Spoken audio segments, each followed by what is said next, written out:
So this is the vacuum chamber.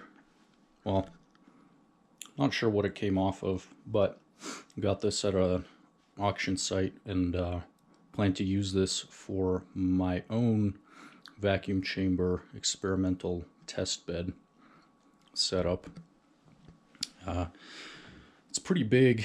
It's about 3 feet-ish, a little more than that, maybe 39 inches or so long. And the inside diameter here is 6 inches. So it would really allow for being able to fit in some interesting experiments and setups. And also it's got a ton of ports that are, the 3 port sizes are essentially 8-inch con-flat, 6-inch con-flat, and 2 3/4 inch con-flat. And there are 7 total of the 2 3/4 inch con-flat ports, and there's 4 each of the 6 and 8 inch con-flats. Couple of concerns with this guy is that a couple of the knife edges did get nicked at some point when the auctioneers were handling this. I don't know if you can see this really, but I'll take some microscope pictures of it later. This 8-inch got nicked very lightly. The sealing surface of the con-flat itself is still totally fine, but the one that got hit much harder is this 6-inch one, and something got dragged across from the bolt hole here all the way across. You can kind of see the mark.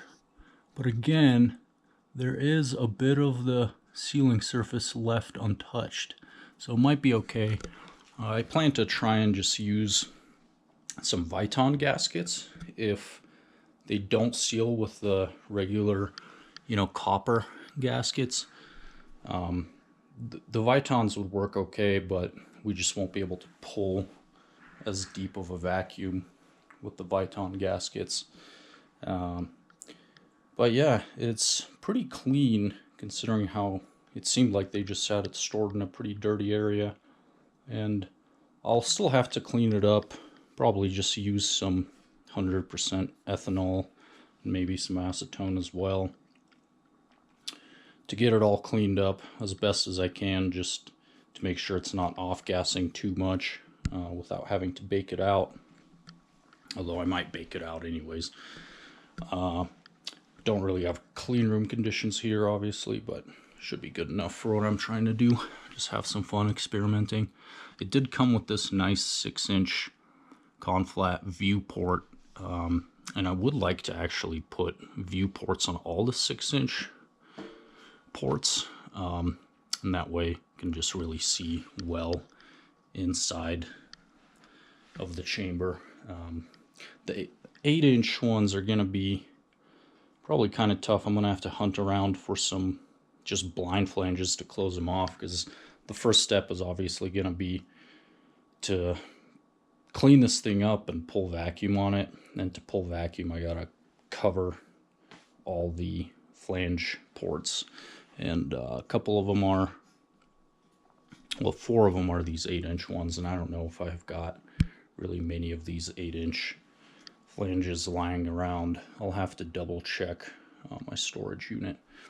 But yeah, that's kind of the plan. We'll see if we can do some high voltage discharge experiments, and yeah, we'll go from there. Oh, also, I'll be making a 3D model of this, and if anyone's interested, I'll make the files available.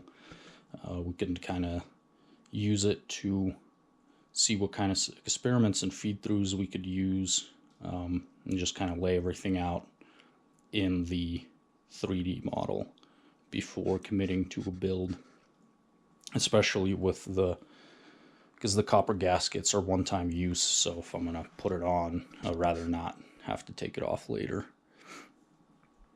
All right.